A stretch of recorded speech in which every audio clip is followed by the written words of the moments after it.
தியானத்திற்காக எடுத்துக்கொண்ட வேதவசனம் வாசியை கேட்ட வேத பகுதியிலிருந்து ஆதியாகமத்தின் புஸ்தகம் 7ஆம் அதிகாரம் அதனுடைய 16வது வசனத்தை ஒருவர் வாசிக்கலாம். தேவன் அவனுக்கு கட்டளையிட்டபடியே ஆணும் பெண்ணுமாக சகல விதமான மாம்ச ஜந்துக்களும் உள்ளே பிரவேசித்தன. அப்பொழுது கர்த்தர் அவனை உள்ளே விட்டு கதவை அடைத்தார் என்று தேவனுடைய வார்த்தையை நாம் பார்க்கிறோம். அப்பொழுது அவனை நோவாவின் குடும்பத்தை உள்ளே விட்டு கதவை அடைத்தார் என்று பார்க்கிறோம். வேதாகமத்திலே கிருபையின் கதவு அடைக்கப்பட்ட சில நிகழ்வுகளை வேதத்திலே அங்கங்கு சொல்லப்படுகிறது நாம் பார்க்கிறோம். கிருபையின் கதவு அடைக்கப்படுதல், கிருபையின் வாசல் என்ன செய்கிறது? அடைக்கப்படுகிறது. ஒவ்வொரு மனிதனுக்கும் தேவனாகிய கர்த்தர் ஒவ்வொரு தனி மனிதனுக்கும், ஒவ்வொரு குடும்பத்திற்கும், ஒவ்வொரு தேசத்திற்கும் தேவனுடைய சமூகத்திலே மனம் திரும்புவதற்கு, தேவனை அறிந்து கொள்வதற்கு, தன்னுடைய பாவங்களை விட்டு மனம் திரும்பி தேவனண்டை வருவதற்கு தேவன் கால அவகாசங்களை தேவன் கொடுக்கிறதை நாம் பார்க்கிறோம். மனம் திரும்பி அவர் அண்டை வருவதற்கு, தன்னுடைய பொல்லாத வழிகளை விட்டு தேவனண்டை வருவதற்கு தேவன் ஒவ்வொரு மனிதனுக்கும் என்ன செய்கிறார் என்றால் கால அவகாசங்களை தேவன் நமக்கு கொடுக்கிறத நாம் பார்க்கிறோம். அருமையான தேவனுடைய பிள்ளைகளே, நம்மளே சிலர் தேவன் அந்த வாய்ப்புகளை கொடுத்ததினாலே, அந்த காலங்களை, கிருபையின் நாட்களை தேவன் நமக்கு அருளி செய்ததினாலே நம்மில் பலர் அந்த கிருபையின் காலத்தை நாம் பிரயோஜனப்படுத்தி ஆண்டவரண்டை வந்திருக்கிறோம். ஆண்டவருடைய பிரசன்னத்தை நாம் அனுபவிக்கிறோம். தேவனுடைய அந்த ரட்சிப்பை நாம் என்ன செய்திருக்கிறோம்? பெற்றிருக்கிறோம். அநேகருடைய வாழ்க்கையில பார்க்கும்போது தேவன் கொடுக்கிற அந்த காலங்களை பிரயோஜனப்படுத்தாமல் உதாசீனப்படுத்துவதை நாம் பார்க்கிறோம். இங்கேயும் நோவாவின் காலத்திலே கிருபையின் கதவு, பேழையின் கதவு அடைக்கப்பட்ட நிகழ்வை நாம் பார்க்கிறோம். நோவாவையும் அவருடைய குடும்பத்தையும் உள்ளே விட்டு தேவன் என்ன செய்தார் என்றால் கதவை கர்த்தர் அடைத்தார் என்று பார்க்கிறோம். நோவாவின் காலத்தின் ஜனங்கள், முந்தின அதிகாரங்களை நீங்கள் வீடுகளில் சென்று வாசிக்கும் போது, மனிதனை நான் உண்டாக்கினதற்காக கர்த்தர் மனஸ்தாபப்பட்டார் என்று சொல்லி வேதம் அவிதமாய் சொல்லுகிறது. ஏனென்றால் மனுஷனுடைய காரியங்கள் பூமியிலே தினமும் என்ன செய்தது என்றால், அவனுடைய தேவன் பூமியை பார்த்து இதோ அது சீர்கெட்டதாக இருந்தது, பூமி கொடுமையினால் நிறைந்திருந்தது. அந்த நோவான் காலத்தின் மக்களுடைய அந்த பாவம் தேவ சமூகத்திலே என்ன செய்தது? எட்டினது. தேவன் அதை பார்க்க கூடாது இருந்தது. கர்த்தர் மனுஷனை உண்டாக்குனதற்காக நான் மனஸ்தாபப்படுகிறேன் என்று சொல்லி தேவன் துக்கப்படுகிறத நாம் பார்க்கிறோம். ஆகையினால் தேவன் ஒரு தீர்மானத்தை எடுத்து, இந்த பூமியிலே இந்த மனிதர்கள் எல்லாம் நான் நிக்கிரகம் பண்ண போகிறேன், ஊரும் பிராணிகள், சகலவித பறவைகள் எல்லாவற்றையும் நான் நிக்கிரகம் பண்ணுவேன் என்று சொல்லி அவ்விதமாய் நோவா அந்த நாட்கள் இருந்த மனிதர்களுக்குள்ளே கர்த்தருடைய கண்களிலே கிருபை கிடைத்து நோவாவை தேவன் உத்தமனும் நீதிமானுமாய் பார்த்து நோவாவோடு சொல்லுகிறார், நீ ஒரு பேழையை உண்டாக்கு, அதிலே நீயும் உன் குடும்பமும் தப்பித்துக் கொள்ளும்படி, வருகிற அழிவுக்கு தப்பித்துக் கொள்ளும்படி பேழையை உண்டாக்கு என்று சொல்லி நோவாவுக்கு தேவன் கட்டளை கொடுத்து, அந்த நோவா தேவன் சொன்னபடி பேழையை உண்டாக்கி எல்லாருக்கும் அந்த அழைப்பை கொடுக்கிறத நாம் பார்க்கிறோம். பூமியிலே 120 வருடங்கள் பூமியிலே அவிதமாய் அந்த வருகிற அழிவுக்கு நீங்கள் தப்பித்துக் கொள்ள வேண்டும் என்று சொல்லி நோவாவின் மூலமாய் அந்த காலத்து ஜனங்களுக்கு நற்செய்தியை சொல்லி, வருகிற அழிவுக்கு நீங்கள் தப்பி இந்த பேழைக்குள் நீங்கள் பிரவேசிக்க வேண்டும் என்று சொல்லி அழைப்பை கொடுக்கிறார். ஆனாலும் நோவாவும் அவருடைய குடும்பத்தையும் தவிர வேறு ஒரு மனிதனும் அந்த பேழைக்குள் பிரவேசிக்காமல் அவிதமாய் அவர்கள் அந்த அழிவுக்குள்ளே சிக்கிக் கொண்டதை நாம் பார்க்கிறோம். அருமையான தேவனுடைய பிள்ளைகளே, கிருபையின் காலம் நமக்கு முன்னே வைக்கப்பட்டிருக்கிறது. கிருபையின் வாசல் நமக்கு முன்னே திறந்திருக்கிறது. கிருபையின் கதவு நமக்கு முன்னே திறந்திருக்கிறது. ஒரு மனிதன் பாருங்கள், வருகிற அழிவுக்கு தப்பித்துக் கொள்ள வேண்டுமானால் இந்த கிருபையின் கதவு அடைபடுவதற்கு முன்பதாக என்ன செய்ய வேண்டும்? கிறிஸ்துவாகிய பேழைக்குள் வர வேண்டியது அவசியமாக இருக்கிறது. கிறிஸ்துவாகிய பேழைக்குள் வர வேண்டியது அவசியமாக இருக்கிற அந்த நாட்களிலே பேழைக்குள் பிரவேசியுங்கள் என்று சொல்லி நோவா எவ்வளவோ அழைப்பை ஜனங்களுக்கு கொடுத்த போதும் அதையெல்லாம் ஜனங்கள் செவியிலே வாங்காதபடி அவ்விதமாய் அஜாக்கிரதையாக இருந்தார்கள். நோவாவுடைய வார்த்தைக்கு கீழ்ப்படியாமல் இருந்ததனாலே என்ன செய்த, நோவா ஒரு குறிக்கப்பட்ட அந்த நாட்கள் வந்தவுடனே என்ன செய்து, மழை பெய்ய ஆரம்பித்தது. நோவாவையும் அவருடைய குடும்பத்தையும் அவ்விதமாக 8 பேர் அந்த பேழைக்குள் என்ன செய்தார்கள், நோவாவும் அவருடைய மனைவி அவருடைய பிள்ளைகள் மருமக்கள் அவ்விதமாய் சேர்ந்து அந்த பேழைக்குள் பிரவேசித்தார்கள். நீங்கள் பேழைக்குள் பிரவேசிங்கள் என்று சொன்ன கட்டளையின்படி நோவாவும் அவருடைய குடும்பமும் பிரவேசித்தன. ஆனால் அந்த கதவை என்ன செய்தார் என்றால் தேவனாய கர்த்தர் அடைத்துக் கொண்டார் என்று பார்க்கிறோம். அவர்களை உள்ளே விட்டு தேவன் கதவை அடைத்தார் என்று பார்க்கிறோம். கதவை அடைத்த பிறகு அங்கே என்ன செய்கிறது, பூமியிலே மழை பெய்ய ஆரம்பிக்கிறது. மழை பெய்ய ஆரம்பித்து 150 நாட்கள் அவ்விதமாய் மழை பெய்து அந்த தண்ணீர் அப்படியே நின்று மலைகளுக்கு மேலே அவ்விதமாய் பெருகி எல்லா ஜீவ ஜந்துக்களும் எல்லா மனிதர்களும் ஊரும் பிராணிகளும் எல்லாம் அந்த தண்ணீரிலே நிக்கிரகம் பண்ணி அவ்விதமாய் அழிக்கப்பட்டார்கள் என்று பார்க்கிறோம். அருமையான தேவனுடைய பிள்ளைகளே, கிருபையின் வாசல், கிருபையின் கதவு அடைக்கப்பட்ட பிறகு அந்த கிருபைக்குள்ளே கிருபையின் காலத்தை பிரயோஜனப்படுத்திக் கொண்டவர்கள், தேவனுடைய வார்த்தைக்கு கீழ்ப்படிந்தவர்கள் அந்த நோவா செய்த பேழைக்குள்ளே என்ன செய்தார்கள், பிரவேசித்தார்கள். நோவாவின் வார்த்தைக்கு கீழ்ப்படிந்தவர்கள் அப்படியே அந்த பேழைக்குள் பிரவேசித்து தங்களுடைய ஜீவன் காக்கப்பட்டது என்று பார்க்கிறோம். அதே சமயத்தில் அந்த கிருபையின் வாசல் அடைக்கப்பட்ட பிறகு அங்கே அழிவு வந்தது. அந்த அழிவிலே மற்ற ஜனங்கள், கேட்காதவர்கள், தேவனுடைய வார்த்தையை கேட்காதவர்கள், கிருபையின் காலத்தை பிரயோஜனப்படுத்திக் கொள்ளாதவர்கள், கிருபையின் அழைப்பை அவ்விதமாய் பிரயோஜனப்படுத்திக் கொள்ளாதவர்கள் என்ன செய்தார்கள் என்று சொன்னால் அந்த தண்ணீரிலே அழிக்கப்பட்டார்கள் என்று பார்க்கிறோம். அருமையான தேவனுடைய பிள்ளைகளே, நம்முடைய வாழ்க்கையிலும் கூட ஆண்டவராகிய இயேசு கிறிஸ்துவாகிய பேழை அவ்விதமாய் ஆயத்தமாக இருக்கிறது. பேழை ஆயத்தமாக இருக்கிறது. அந்த பேழைக்குள் வந்து பிரவேசியுங்கள், இயேசுவாகிய பேழைக்குள் வந்து பிரவேசியுங்கள் என்று சொல்லி நமக்கு அழைப்பு கொடுக்கப்பட்டு கொண்டே இருக்கிறது. அழைப்பு கொடுக்கப்பட்டு கொண்டே இருக்கிறது. என் அண்டை வா, என்னை சார்ந்து கொள், என்னை நீ ஏற்றுக்கொள், எனக்கு உன்னுடைய இருதயத்தில் இடம் கொடு, உன்னுடைய வாழ்க்கையை எனக்கு கொடு என்று சொல்லி ஆண்டவராகிய இயேசு கிறிஸ்துவினுடைய சத்தம் நம்முடைய காதுகளிலே அவிதமாய் தொனித்துக் கொண்டிருக்கிறது. அவருடைய அழைப்பு நம்மை அவிதமாய் அழைத்துக் கொண்டிருக்கிறது. இதற்கு செவி சாய்க்கிறவர்கள் என்ன செய்வார்கள் என்றால் கிருபையின் வாசலுக்குள் அவிதமாய் பேழையாகிய இயேசுவுக்குள் வந்து விடுகிறத நாம் பார்க்கிறோம். செவி சாய்க்காதவர்கள் அவிதமாய் இந்த கிருபையின் வாசலை அசட்டை செய்து அவிதமாய் அல்ல தட்டுகிறத நாம் பார்க்கிறோம். ஆகவே அழிவுக்கு நாம் தப்பித்துக் கொள்ள வேண்டுமானால் இயேசுவாகிய பேழைக்குள் இந்த நாட்கள் நாம் என்ன செய்யணும், பிரவேசித்து அவருக்காக வாழ்வதற்கு நம்மை அர்ப்பணிக்க வேண்டியவர்களாக இருக்கிறோம்.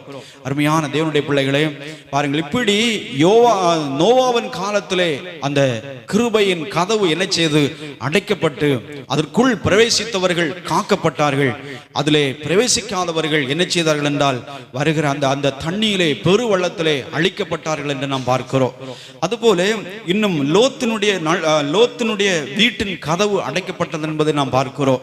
நீங்கள் ஆதியாகமத்தின் புஸ்தகம் 19ஆம் அதிகாரம் 10-11 வசனங்களை வாசிக்கும் போது, அப்பொழுது அந்த புருஷர்கள் தங்கள் கைகளை வெளியே நீட்டி லோத்தை தங்கள் அண்டைக்கு வீட்டுக்குள் இழுத்துக்கொண்டு கதவை பூட்டி தெரு வாசலில் இருந்த சிறியோரும் பெரியோருமாகிய மனிதருக்கு குருட்டாட்டம் பிடிக்க பண்ணினார்கள்.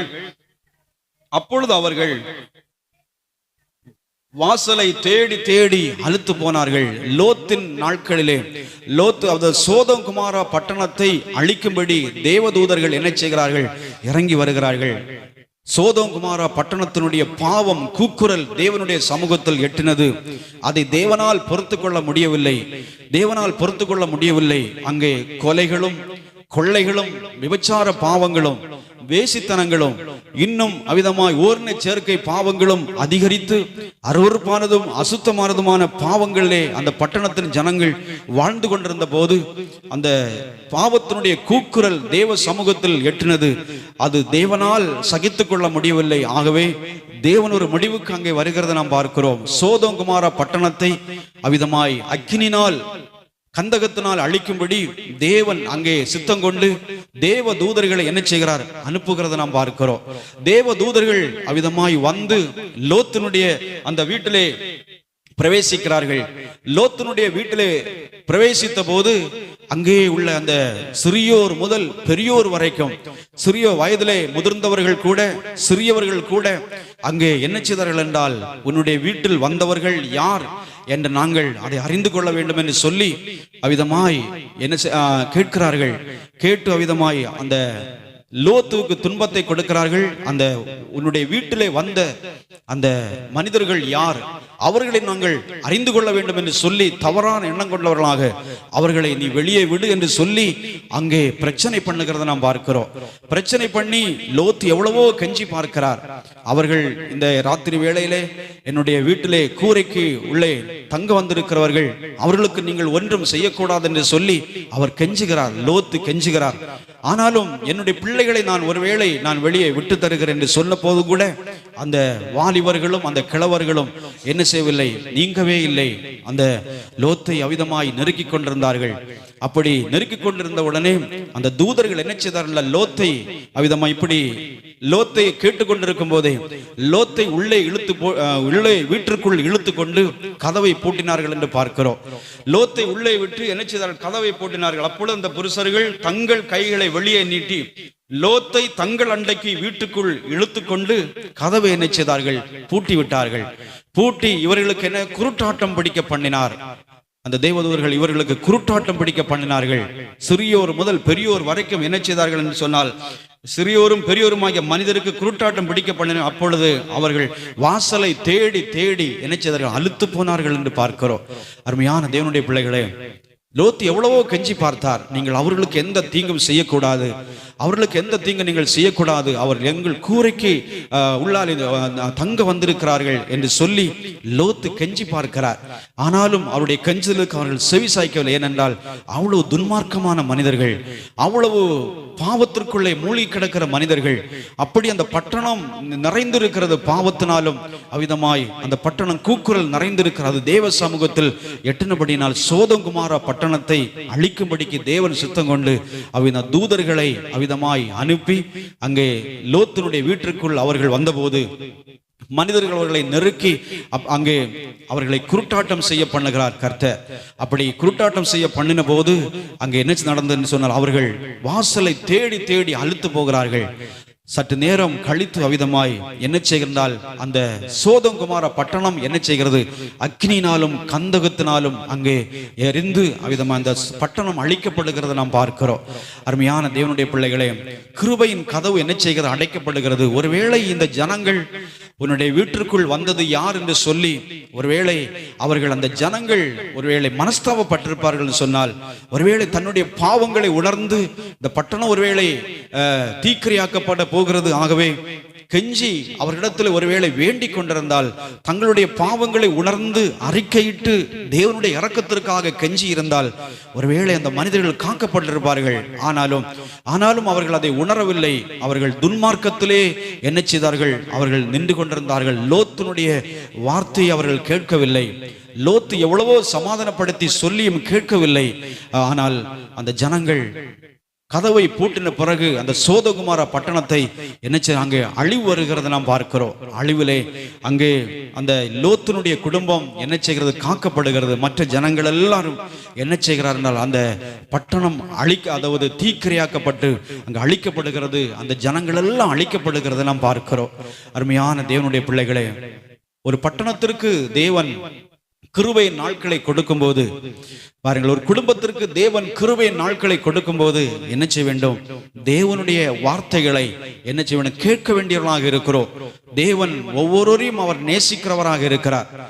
அழிவு வருவதற்கு முன்பதாக தேவன் என்ன செய்கிறார் என்றால், தேவனுடைய பிள்ளைகளை கொண்டு தேவன் அவர்களை அழிவுக்கு விலக்கி காத்து கொள்ளும்படி அவர்கள் மேல் நீங்கள் அந்த அதிகாரங்களை வாசிக்கும் போது அங்க லோத்தினுடைய குடும்பத்தின் மேல் தேவன் இரக்கம் வைக்கிறதை பார்க்கிறோம். இரக்கத்தை காண்பிக்கிறார். அவர்களை கரம் பிடித்து வெளியே கொண்டு விடுகிறார். லோத்து மறுபடியும் கேட்கிறார், எனக்கு அழிவு வருவதற்கு முன்பதாக என்னால் அந்த மலைக்கு ஓடி போக முடியவில்லை, பக்கத்திலே ஒரு ஊரில் நான் சென்று விடட்டுமா என்று சொல்லி கேட்கிறார். நீங்கள் அதை வாசிக்கும் போது மிகவும் ஆச்சரியமாக இருக்கும். நீங்கள் வீடுகளில் சென்று வாசித்து பாருங்கள். அவருடைய லோத்தினுடைய வேண்டுதலுக்கு இணங்க நீ கேட்கிற இடத்திலே நீ போ என்று சொல்லி அப்படி கூட தேவன் கடைசி நேரத்தில் இரக்கம் காண்பிக்கிறத நாம் பார்க்கிறோம். அப்படியும் கூட காண்பித்தும் கூட லோத்தின் மனைவி என்ன செய்கிறாள், திரும்பி பார்த்து அவ்விதமாய் உப்பு தூணாக மாறிவிட்டாள் என்று பார்க்கிறோம். உலகத்தை நோக்கி பார்க்கிற மனிதர்கள், அருமையான தேவனுடைய பிள்ளைகளே, அழிவிலிருந்து காக்கப்பட முடியாது என்பதை அறிந்து கொள்ள வேண்டும். விதமாய் கிருபையின் நாட்களுக்கு தேவன் கிருபையின் நாட்களை நமக்கு முன்பதாக தேவன் வைத்திருக்கிறார். கிருபையின் காலம் இது, கிருபையின் காலம். இனி ஒரு நாள் இந்த கிருபையின் வாசல் அடைக்கப்பட போகிறது.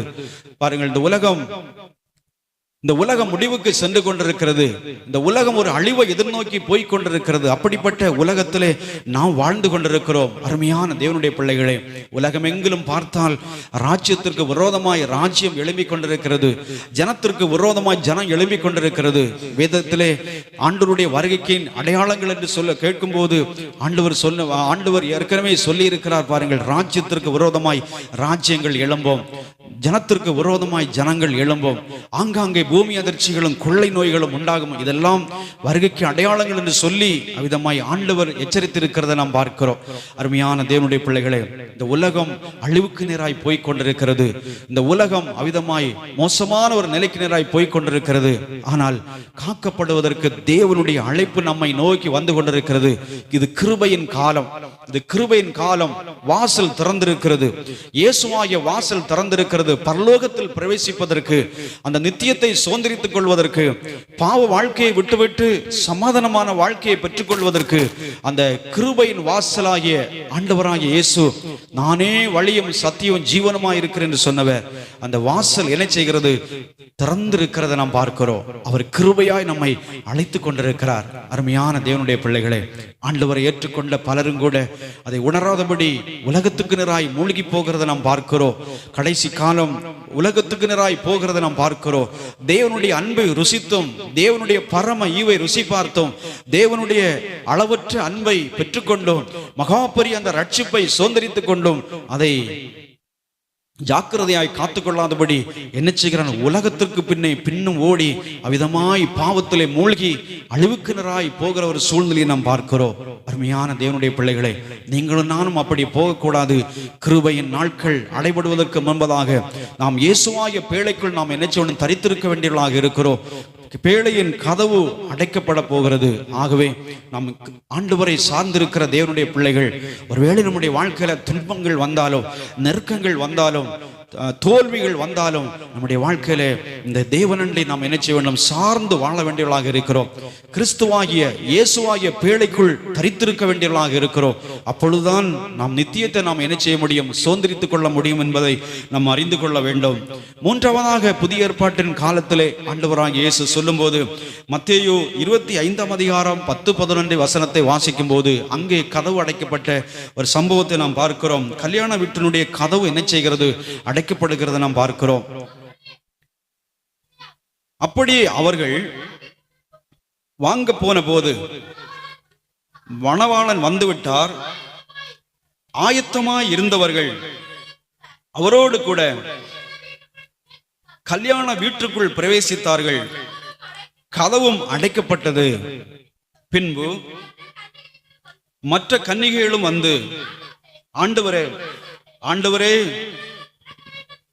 எங்களுக்கு திறக்க வேண்டும் என்றார்கள். அதற்கு அவர்கள், உங்களை அறியேன் என்று மெய்யாகவே உங்களுக்கு சொல்லுகிறேன் என்றார்.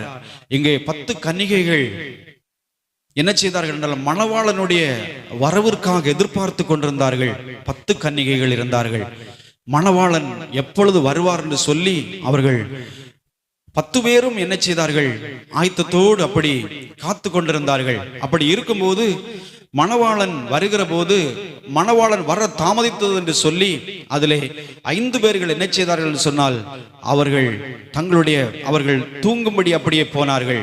10 பேர்கள் அருமையான தேவனுடைய பிள்ளைகளே, 5 பேர் புத்தி உள்ளவர்கள், 5 பேர் புத்தி இல்லாதவர்கள் என்று சொல்லி வேதம் அவிதமாய் சொல்லுகிறது. மணவாளனுடைய 10 பேரும் மணவாளனாகிய தன்னுடைய மணவாட்டிகள் மணவாளனை எதிர்நோக்கி இருந்தார்கள். மணவாளன் எப்ப வருவார் என்று சொல்லி அப்படியே எதிர்பார்த்து கொண்டிருந்தார்கள். எப்பொழுது வருவார் மணவாளன் என்று சொல்லி எதிர்பார்த்து கொண்டிருந்தார்கள். ஆனால் மணவாளன் வர தாமதித்த உடனே என்ன செய்தார்கள் சொன்னால், அவர்கள் என்ன செய்தார்கள் சொன்னால், அவர்கள் தூங்கும்படி தூங்கிவிட்டார்கள். அப்பொழுது திடீரென்று மணவாளன் வருகிறார், இதோ வருகிறார் என்று சொல்லி என்ன செய்தார்கள், சத்தம் பிறப்பிக்கப்பட்டது. இதோ மணவாளன் வருகிறார், மணவாளன் வருகிறார் என்று சொல்லி 6ஆம் வசனத்தை வாசிக்கும் போது, நடுராத்திரியிலே இதோ மணவாளன் வருகிறார்,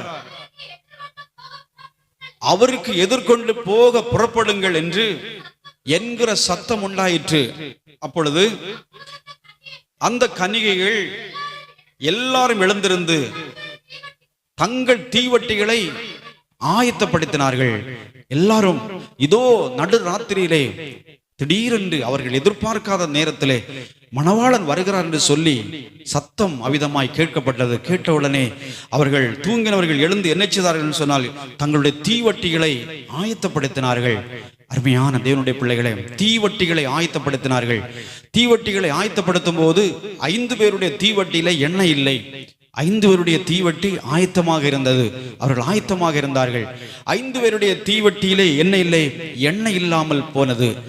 எண்ணெய் இல்லாமல் போன உடனே இந்த 5 பேரும் இந்த மற்ற 5 பேரிடத்திலே எங்களுக்கு கொஞ்சம் எண்ணெய் தாருங்கள் என்று சொல்லி அவரிடத்திலே கேட்டார்கள். அவர்கள் சொன்னார்கள், எங்களிடத்திலே இல்லை, நீங்கள் போய் வாங்கி கொண்டு வாருங்கள் என்று சொன்னார்கள். அப்பொழுது உடனே இவர்கள் தங்கள் தீவட்டிகளை எரிய வைக்கும்படி வாங்க போனார்கள். வாங்க போன உடனே திடீரென்று மணவாளன் வருகிறார் என்ற சத்தம் உண்டாயிற்று. அருமையான தேவனுடைய பிள்ளைகளே, தேவனுடைய இந்த மணவாளனுடைய வருகைக்கு அவிதமாய் காத்திருந்தவர்கள், மணவாளனுடைய வருகை எதிர்நோக்கி இருந்தவர்கள். ஆனால் அவர்கள் என்ன செய்தார், 5 பேருடைய அந்த தீவட்டியிலே எண்ணெய் இல்லாமல் போனதை நாம் பார்க்கிறோம்.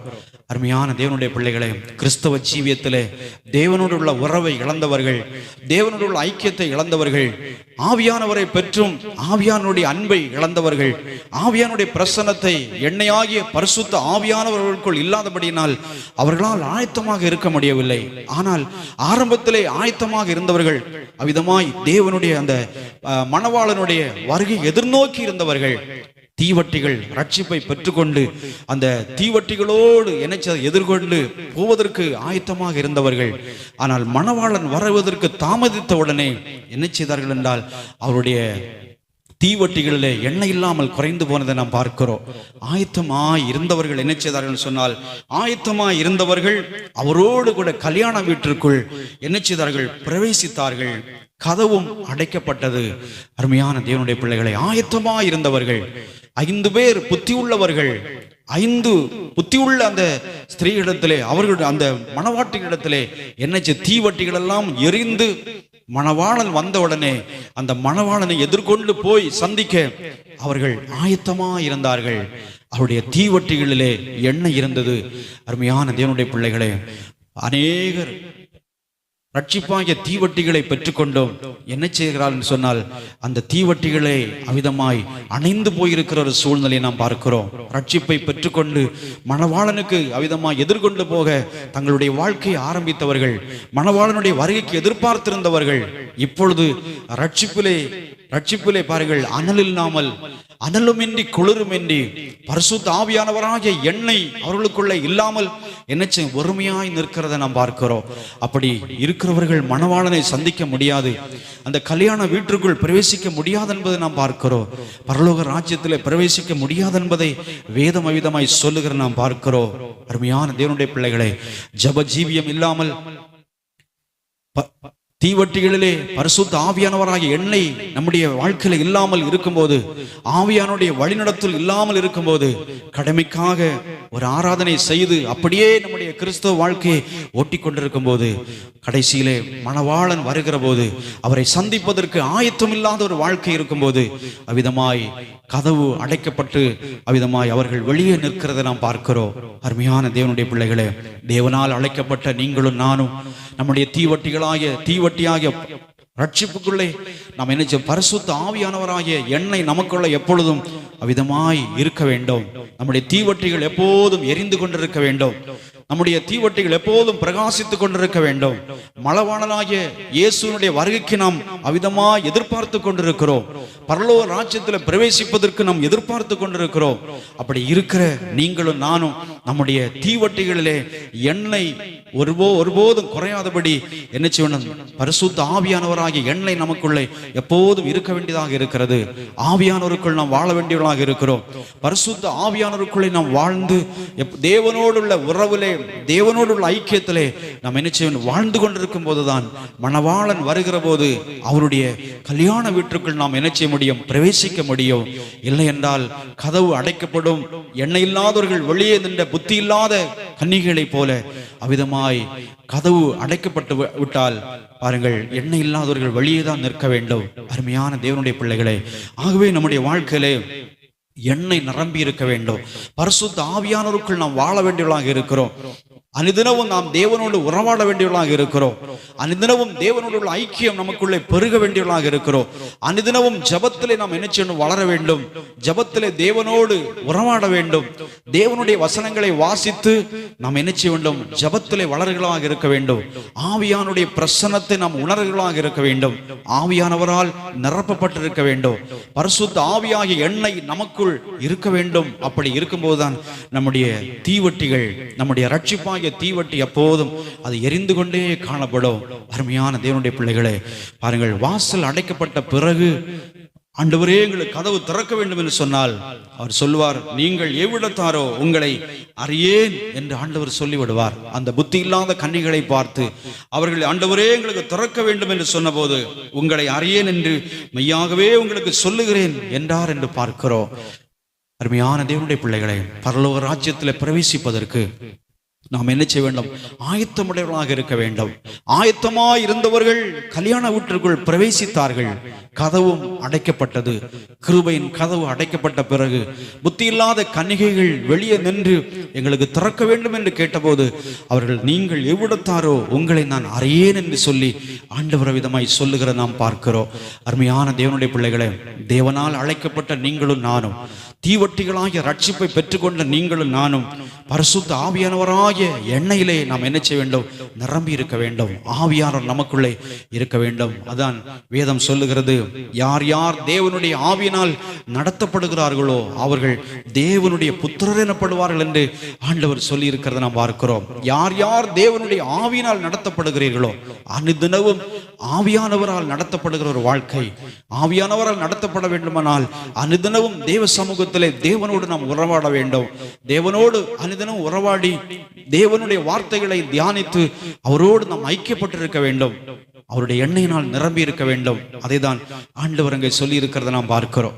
அருமையான தேவனுடைய பிள்ளைகளே, உலகத்திலே நமக்கு பாடுகள் உண்டு, உலகத்திலே நமக்கு நெருக்கங்கள் உண்டு, உலகத்திலே நமக்கு தோல்விகள் உண்டு, உலகத்திலே நமக்கு போராட்டங்கள் உண்டு, நமக்கு பிரச்சனைகள் உண்டு. அதன் மத்தியிலும் தேவனுடைய பரிசுத்த ஆவியானவராகிய எண்ணெயினால் நாம் நிரப்பப்பட்டு நாம் அனுதினமும் தேவனோடு உள்ள ஐக்கியத்திலே நாம் வளரும் போது நாம் அவருடைய வருகைக்கு நாம் ஆயத்தப்பட்டிருப்போம். அவருடைய வருகைக்கு நாம் எப்போதும் ஆயத்தமாக்கப்பட்டவர்களாய் காணப்படுகிறோம். நாம் அவரே நம்மை ஆயத்தப்படுத்துகிற தேவனாக இருக்கிறார். வெளிப்படுத்தின விசேஷம் 3ஆம் அதிகாரம் 20ஆம் வசனத்திலே ஆண்டவர் சொல்லும்போது, இதோ வாசற்படியிலே நின்று தட்டுகிறேன், ஒருவன் என் சத்தத்தை கேட்டு கதவை திறந்தால் அவனிடத்தில் நான் பிரவேசித்து அவனோடு போஜனம் பண்ணுவேன், அவனும் என்னோடு போஜனம் பண்ணுவான் என்று ஆண்டவராகிய இயேசு கிறிஸ்து சொல்லுகிறத நாம் பார்க்கிறோம். இதோ வாசற்படியில நின்று தட்டுகிறேன், ஒருவன் என் சத்தத்தை கேட்டு கதவை திறந்தால், வாசற்படியில நின்று ஆண்டவராகிய தேவன் தட்டி கொண்டிருக்கிறார். அருமையான தேவனுடைய பிள்ளைகளே, உங்கள் இருதயமாகிய வாசலை ஆண்டவராகிய இயேசு அவருடைய வார்த்தைகள் தட்டிக்கொண்டே இருக்கிறது. மகனே, மகளே, உன்னுடைய இருதயத்தை எனக்கு தா என்று சொல்லி ஆண்டவராகிய இயேசு கிறிஸ்துவினுடைய சத்தம் நம்முடைய காதுகளிலே தொனித்துக் கொண்டிருக்கிறது. இருதயமாகிய வாசற் கதவை நின்று அவர் தட்டிக்கொண்டே இருக்கிறார். கிருபையின் தேவன் அவர் தட்டிக்கொண்டே இருக்கிறார். இந்த கிருபையின் காலத்திலே கிருபையின் தேவனாகிய ஆண்டவர் நம்முடைய இருதய கதவாகி அவர் தட்டி கொண்டிருக்கிறார். அவருடைய சத்தத்தை ஒருவன் கேட்டு தன்னுடைய கதவை திறந்தால், இருதயமாகிய கதவை திறந்தால், அவரிடத்திலே நான் பிரவேசித்து அவனோடு போஜனம் பண்ணுவேன் என்று ஆண்டவர் சொல்லுகிறார். அருமையான தேவனுடைய பிள்ளைகளே, இதுவரையிலும் ஆண்டவருக்கு இருதயத்தை கொடுக்காதவர்கள், உங்கள் வாழ்க்கையை ஆண்டவருக்கு கொடுக்காதவர்கள், உங்கள் வாழ்க்கையை உங்களுடைய இருதயத்தை தேவனுக்கு கொடுக்காதவர்கள் என்ன செய்ய வேண்டும்? இந்த கிருபையின் நாட்களிலே நீங்கள் ஆண்டவருக்கென்று உங்கள் இருதயத்தை திறந்து, நீங்கள் கதவை, இருதயமாகிய கதவை நீங்கள் திறந்து இயேசுவுக்கு கொடுப்பீர்களானால், அவர் உங்களுக்குள்ளே வந்து அவர் உங்களோடு வாசம் பண்ணுவார், உங்களோடு அவர் போஜனம் பண்ணுவார், உங்களோடு கூட இருந்து அவர் உங்களை நடத்துகிறவராக இருக்கிறார். அருமையான தேவனுடைய பிள்ளைகளே, அருமையான வாலிப சகோதரனே, வாலிப சகோதரியே, முதிர்ந்த வயதுள்ள தாய்மார்களே, தகப்பன்மார்களே, ஆண்டவராகிய இயேசு கிறிஸ்து உங்களுடைய இருதயத்தை அவர் கேட்கிறவராக இருக்கிறார். இது ஒரு கிருபையின் காலம். இன்றைக்கு தேவனுடைய அழைப்பு உங்கள் காதுகளிலே எட்டிக்கொண்டே இருக்கிறது. எங்கு திரும்பினாலும், 4 திசைகளிலும் திரும்பினாலும், சபையிலே சென்றால் தேவனுடைய வார்த்தைகள் நம்மை அவிதமாய் கதவு, தேவனுடைய அந்த கிருபை உள்ள வார்த்தைகள் நமக்கு நேராய் வருகிறது. தேவனுடைய சத்தம் நம்முடைய காதுகளில் தொனிக்கிறது. ரோட்டை நடந்து போகும்போது ஏதோ ஒலிபெருக்கின் மூலமாய் சத்தமாக தேவனுடைய வார்த்தைகள் நம்முடைய காதுகளில் தொனித்துக் கொண்டிருக்கிறது. டிவிகளிலே தேவனுடைய வார்த்தைகள் நமக்கு நேராய் திறந்து அதுவிதமாய் அழைப்பு கொடுத்து கொண்டிருக்கிறது. ஆண்டவரண்டை போகும்படி அருமையான தேவனுடைய பிள்ளைகளே, இது ஒரு கிருபையின் காலம். இது ஒரு கிருபையின் காலம் என்பதை நாம் அறிந்து கொள்ள வேண்டும். தேவனுடைய வார்த்தைகள் நமக்கு அறிவிக்கப்பட்டு கொண்டிருக்கிறது. அது மாத்திரமல்ல, தேவனுடைய வார்த்தைகளை கேட்கும்படி, தேவனுடைய வார்த்தைகளை சன்னிதானத்திலே, தேவனுடைய சமூகத்திலே வந்து நீங்கள் கேட்டு தேவனுடைய வார்த்தைகளை புரிந்து கொள்ளும்படி தேவன் உங்களுக்கு ஒரு கிருபையின் அழைப்பை தேவன் கொடுத்து உங்களை சன்னிதானத்தில் தேவன் கொண்டு வந்திருக்கிறார். அதை நீங்கள் பிரயோஜனப்படுத்திக் கொள்ள வேண்டும்.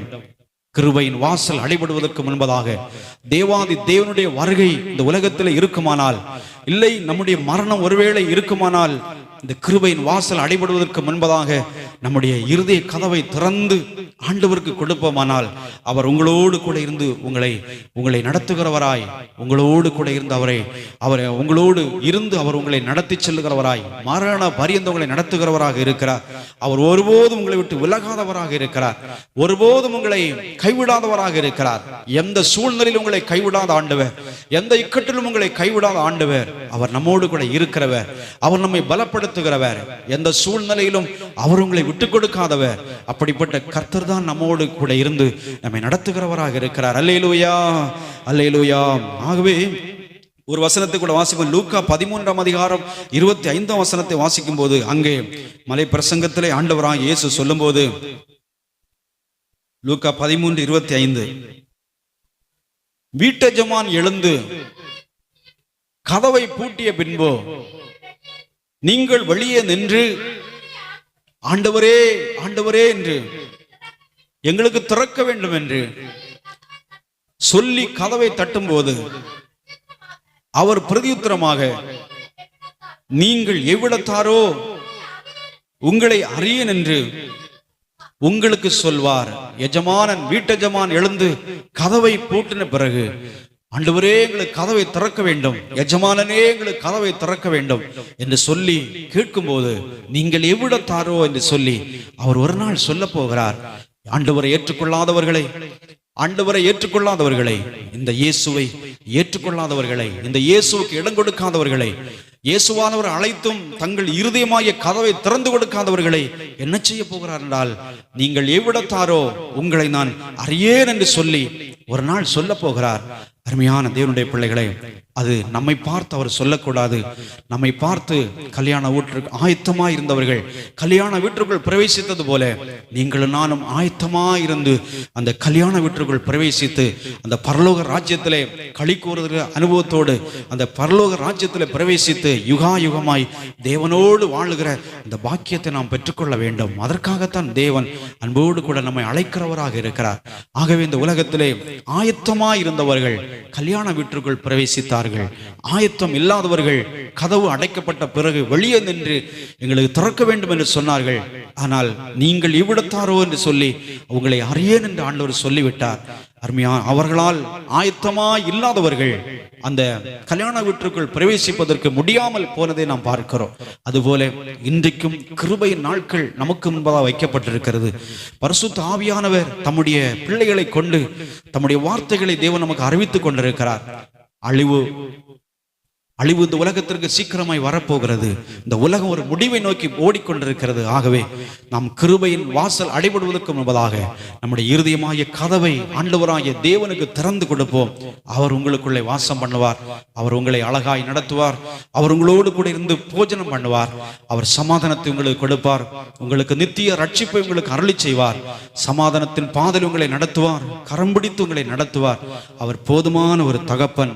ஆகவே நம்முடைய நாட்கள் அவ்விதமாய் முடிவதற்கு முன்பதாக, நம்முடைய சரீரத்தின் அவயங்கள் கெட்டுப்போவதற்கு முன்பதாக, நம்முடைய கண்கள் பார்வை இழப்பதற்கு முன்பதாக, உங்களுடைய செவிகள் செவித்திறனை இழப்பதற்கு முன்பதாக, உங்களுடைய கால்கள் கர்த்தருடைய ஆலயத்திற்கு வருவதற்கு முடியாது என்று சொல்லுகிற அந்த நாட்கள் வருவதற்கு முன்பதாக, விதமாய் நம்முடைய நாட்கள் படுக்கைக்கு செல்வதற்கு முன்பதாக தேவனாகிய கர்த்தருடைய சத்தத்தை நாம் கேட்டு அவர் அண்டை சேர்வீர்களானால் உங்களை போல் பாக்கியசாலிகள் ஒருவரும் இல்லை.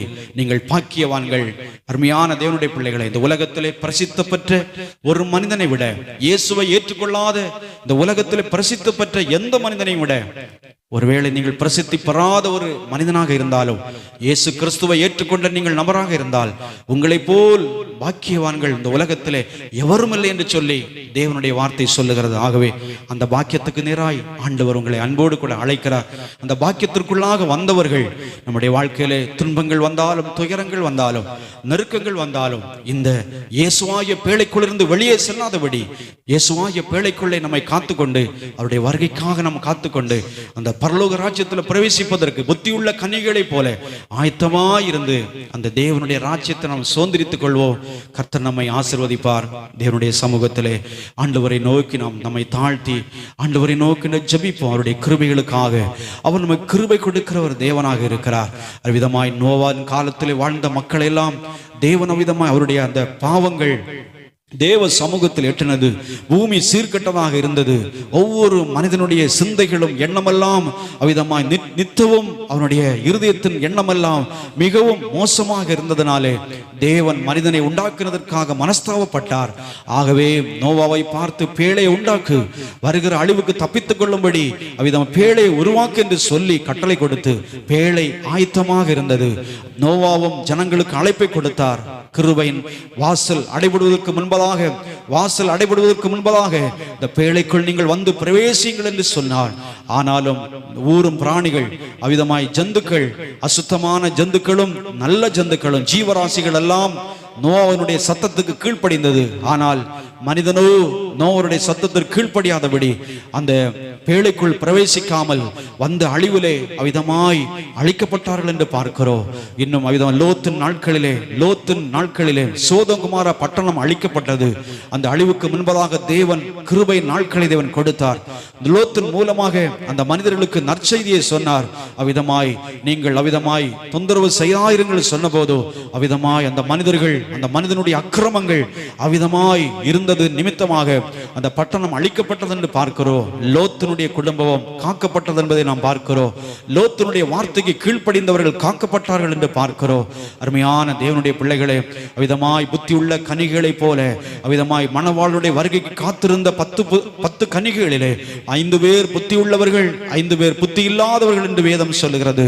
ஆனால் அந்த 5 புத்தியுள்ளவர்கள், ஆயத்தமாயிருந்தவர்கள், மணவாளன் வருகிறார் என்ற சத்தம் அவ்விதமாய் கேட்டவுடனே ஆயத்தமாய் இருந்தவர்கள் கல்யாண வீட்டுக்குள் பிரவேசித்தார்கள் என்று பார்க்கிறோம். அவ்விதமாய் கதவும் அடைக்கப்பட்டது என்பதை நாம் பார்க்கிறோம். அருமையான தேவனுடைய பிள்ளைகளே, இன்றைக்கு இயேசு கிறிஸ்துவாகிய பேழை, இயேசு கிறிஸ்துவாகிய கிருபையின் வாசல் நமக்காக திறக்கப்பட்டிருக்கிறது. அவர் அண்டை அவ்விதமாய் இதோ வாசற்படியில நின்று கதவை தட்டுகிறேன், ஒருவன் என் சத்தத்தை கேட்டு கதவை திறந்தால் நான் அவனுக்குள் பிரவேசித்து அவனோடு கூட போஜனம் பண்ணுவேன் என்று ஆண்டவராகிய இயேசு கிறிஸ்து சொல்லுகிறார்.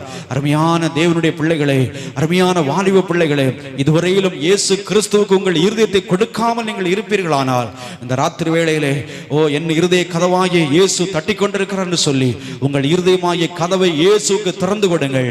அவர் உங்களுக்குள் வாசம் பண்ணுவதற்கு இடம் கொடுங்கள். அவர் உங்களோடு கூட இருந்து உங்களோடு போஜனம் பண்ணி உங்களை நடத்துகிறவராக இருக்கிறார். உங்கள் வாழ்க்கையில சமாதானத்தை கொடுக்கிறவராக இருக்கிறார். ஹல்லேலூயா. இருதயத்தை கொடுக்காமல் ஒருவேளை நம்முடைய வாழ்க்கையில மரணம் சந்திக்குமானால் அந்த நித்திய ராஜ்யத்தை இழந்து போகிறவர்களாய் காணப்படுவோம். ஹல்லேலூயா. வாசல் அடைக்கப்பட்ட பிறகு அவிதமாய் வெளியே நின்று ஆண்டவரே எங்களுக்கு திறக்க வேண்டும் என்று சொன்னால் நீங்கள் எவ்விடத்தாரோ உங்களை நான் அறியேன் என்று சொல்லி ஆண்டவர் சொல்லுகிறது நாம் பார்க்கிறோம். அப்படிப்பட்ட உங்களை அறியேன் என்ற கூட்டத்திலே நாம் இருக்கக்கூடாது. கதவு அவிதமாய் கிருபையின் வாசலுக்குள்ளே நான் பிரவேசிக்க வேண்டும். ஹல்லேலூயா. ஸ்தோத்திரிக்கிறோம். அப்பா எங்களுக்கு கிருபை தாரும் என்று சொல்லி ஆண்டவரே ஆயத்தமாயிருந்தவர்கள் மணவாளனை சந்தித்து கல்யாண வீட்டுக்குள் பிரவேசித்தது போல அப்பா இந்த நாட்களிலே அப்பா நாங்களும் ஆயத்தமாய் இந்த உலகத்திலே வாழ வேண்டும். எங்களுடைய தீவட்டிகளிலே பரிசுத்த ஆவியானவராகிய எண்ணெய் எங்களுக்குள்ளே தங்க வேண்டும். ஆவியானவருக்குள் நாங்கள் வாழ வேண்டும். பரிசுத்த ஆவியானுடைய அபிஷேகம் எங்களுக்குள்ளே ஒவ்வொரு நாட்களிலும் நிலைத்திருக்க வேண்டும். ஆவியானுடைய பிரசன்னத்திற்குள் நாங்கள் வாழ வேண்டும் என்று சொல்லி ஆண்டவரை நோக்கி நாம் கேட்போம். ஹல்லேலூயா. ஒருவேளை துன்பங்களினாலே துயரங்களினாலே சரீரத்தில் பலவீனங்களினாலே சோர்ந்து போயிருக்கிறீர்களோ, ஹல்லேலூயா, சோர்ந்து போக வேண்டாம். அவர் உங்களுக்கு கிருபை கொடுக்கிற தேவனாக இருக்கிறார். அவர் உங்களை பலப்படுத்துகிற தேவனாக இருக்கிறார். ஹல்லேலூயா. பரிசுத்த ஆவியானவரால் நம்மை நிரப்புகிற ஒரு தேவனாக இருக்கிறார். நம்முடைய பலவீனங்கள் அவருக்கு தெரியும். விசுவாசத்தில் பலவீனம் உடையவர்களாக நீங்கள் இருப்பீர்களானால் ஆண்டவரே நான் விசுவாசத்தில் குறைபட்டவனாக இருக்கிறேன், விசுவாசத்தில் நான் குறைபட்டவனாக இருக்கிறேன், என்னை மன்னியும் என்று சொல்லி உடைய கரத்தில் நம்மை அர்ப்பணிக்கும் போது பரிசுத்த ஆவியானவர் உங்களை தேற்றுகிறவராக இருக்கிறார். வாக்கு கடங்காத பெருமூச்சுகளோடு அவர் உங்களுக்காக வேண்டுதல் செய்கிறவராக இருக்கிறார். பரிசுத்த ஆவியானவர் உங்களுக்கு கிருபை கொடுக்கிறவராக இருக்கிறார். ஹல்லேலூயா. நம்முடைய சோர்வுகள் அவருக்கு தெரியும், நம்முடைய பலவீனங்கள் அவருக்கு தெரியும், நம்முடைய குறைகள் அவருக்கு தெரியும். ஆனாலும் அவர் ஆண்டவரே எங்களை மன்னியும் என்று சொல்லும் போது, அப்பா உம்முடைய ரத்தத்தினால் எங்களை கழுவும் என்று சொல்லும் போது, அப்பா ஒரு விஷயங்களுக்கு இறங்கும் என்று சொல்லும் போது அவர் நம்மை கழுவுகிறவராக இருக்கிறார். அவருடைய ரத்தத்தினால் நம்மை கழுவி சுத்திகரித்து தம்முடைய பரிசுத்த ஆவியானவராக எண்ணெயினால் நம்மை நிரப்பி மீண்டும் அவரோடு நம்மை சேர்க்கிறவராக இருக்கிறார். ஹல்லேலூயா. ஸ்தோத்திரிக்கிறோம். தகப்பனே உமக்கு நன்றி செலுத்துகிறோம் ஆண்டவரே. அப்பா உமக்கு நன்றி செலுத்துகிறோம் ஐயா. எண்ணெய் உள்ள கன்னிகளை போல எங்கள் தீவட்டிகள் எல்லாம் எரிகிறதா இருக்கும்படி ஆயத்தமான ஒரு வாழ்க்கை வாழ எங்களுக்கு கிருபை அளிக்கும்படி ஜெபிக்கிறேன் தகப்பனே. ஆயத்தமாய் இருந்தவர்கள் இந்த கல்யாண வீட்டுக்குள் பிரவேசித்தார்கள், கதவும் அடைக்கப்பட்டது. அப்பா நாங்களும் கூட இந்த ஆண்டவரே உம்முடைய வருகை, ஆண்டவர் மணவாளனுடைய வருகை எதிர்நோக்கி இருக்கிற மணவாட்டிகளாகிய நாங்கள் எப்போது நாங்கள் ஆயத்தமுடையவர்களாய் இந்த உலகத்தில் எந்த நேரத்திலும் ஆயத்தமுடையவர்களாய் வாழ எங்களுக்கு கிருபை தாருங்கப்பா ஆண்டவரே. பல சமயங்கள் நாங்கள் தகப்பனே உலகத்திலே ஆண்டவரே ஸ்தோத்திரம் ஸ்தோத்திரம் உலகத்தில் ஆண்டவர் பலவீனங்களை நெருக்கும் போது, தோல்விகளை நெருக்கும் போது, நெருக்கங்களை நெருக்கும் போது ஆண்டவரை துவண்டு விடுகிற ராஜா. ஆனாலும் கர்த்தர் எங்களை தேற்றுகிறவராக இருக்கிறேன். எங்களை ஆவியானவர் மூலம் எங்களை தேற்றுகிறவராய் ஆற்றுகிறவராய் இருக்கிறதற்காக நன்றி தகப்பனே. கிருபையினால் நிரப்புங்க ராஜா. பரிசுத்த ஆவியானவராகி எண்ணெயினால் ஒவ்வொரு நாட்கள் நிரப்பப்பட்டவர்களாக, உம்முடைய அபிஷேகத்தில் நாங்கள் நிரப்பப்பட்டவர்களாக ஆவியானவரே ஒவ்வொரு நாட்களிலும் ஆவியானவர்கள் வழிநடத்தப்படுகிறவர்களாய் தேவனுடைய இந்த உலகத்திலே வாழ ஆவியானவர்கள் ஒவ்வொருக்கும் கிருபை அளிக்கும்படியாக ஜெபிக்கிறோம் தகப்பனே. ஆண்டவரே உலக சிந்தையிலே மூழ்கி விடாதபடி, உலகத்தின் காரியங்களிலே மூழ்கி விடாதபடி பரிசுத்த ஆவியானவர் எங்கள் ஒவ்வொருவரையும் காத்துக்கொள்ளும்படியாக ஜெபிக்கிறோம். வேதம் சொல்லும் போது பரிசுத்த ஆவியானவரால் காக்கப்படுகிற நீங்கள் என்று வேதம் சொல்லுகிறதே. ஆம் ஆண்டவரே, பரிசுத்த ஆவியானவரால் நீர் எங்களை காத்துக் கொண்டிருக்கிறதற்காக நன்றி. ஒவ்வொரு பிள்ளைகளையும் காக்கிறதற்காக நன்றி. ஒவ்வொரு குடும்பங்களையும் காக்கிறதற்காக நன்றி ஆண்டவரே. இந்த கூடி வந்திருக்கிற எல்லா தேவனுடைய பிள்ளைகளுக்காக ஸ்தோத்திரம். உம்முடைய பிரசன்னத்தினால் ஒவ்வொரு நிரப்புனதற்காக நன்றி செலுத்துகிறோம் ஆண்டவரே. புது ஜீவன் புது கிருபையினால் ஒவ்வொரு நிரப்புனதற்காக நன்றி. உம்முடைய கரம் ஒவ்வொரு விளங்கட்டும். தொடர்ந்து உம்முடைய பிரசன்னம் உங்களோ ஒவ்வொருவரையும் தாங்கி நடத்தட்டும். ஒவ்வொரு குடும்பங்களையும் தாங்கி நடத்தட்டும் ஆண்டவரே. தீமைகளுக்கெல்லாம் விலகி ரட்சியும். பலவீனங்களோடு ஆராதலில் பங்கெடுக்க முடியாமல் இருக்கிற உம்முடைய பிள்ளைகளை உம்முடைய கிருபையினால் அவர்களை நிரப்பி தேவன் சுகம்படுத்தி ஆண்டவர் வருகிற நாட்களில் சேர்ந்து ஆராதிக்க அனுக்கிரகம் செய்யுங்க. எங்களுடைய பாஸ்டர் ஐயாவுக்காக ஸ்தோத்திரம், அவருடைய மனைவிக்காய் ஸ்தோத்திரம். ஸ்தோத்திரம். வாய்தான் நாட்களுடைய கிருபை அவர்களை தாங்கும்படி ஜெபிக்கிறோம். ஆண்டவர் கூடி வந்த எல்லா தேவ பிள்ளைகளுக்காக நன்றி. பரலோகத்தின் தேவன் மட்டும் பிரசன்னராக இருந்து ஆண்டவரே இந்த ஆராதனையில் உம்முடைய பிரசன்னத்தை வெளிப்படுத்துவதற்காக நன்றி. உம்முடைய ஆண்டவரே அப்பா உம்முடைய நாமத்தை மையப்படுத்துவதற்காக ஸ்தோத்திரம். குறைகள் குற்றங்கள் எல்லாவற்றையும் தயவாய் மன்னித்தருளும். தாழ்த்தி உம்முடைய கரங்களில் தருகிறோம். இயேசு கிறிஸ்துவின் நாமத்தில் ஜெபிக்கிறோம் எங்கள் ஜீவனுள்ள நல்ல பிதாவே, ஆமேன். என் ஆத்துமாவே கர்த்தரை ஸ்தோத்திரி, என் முழு உள்ளமிருடைய பரிசுத்த நாமத்தை ஸ்தோத்திரி.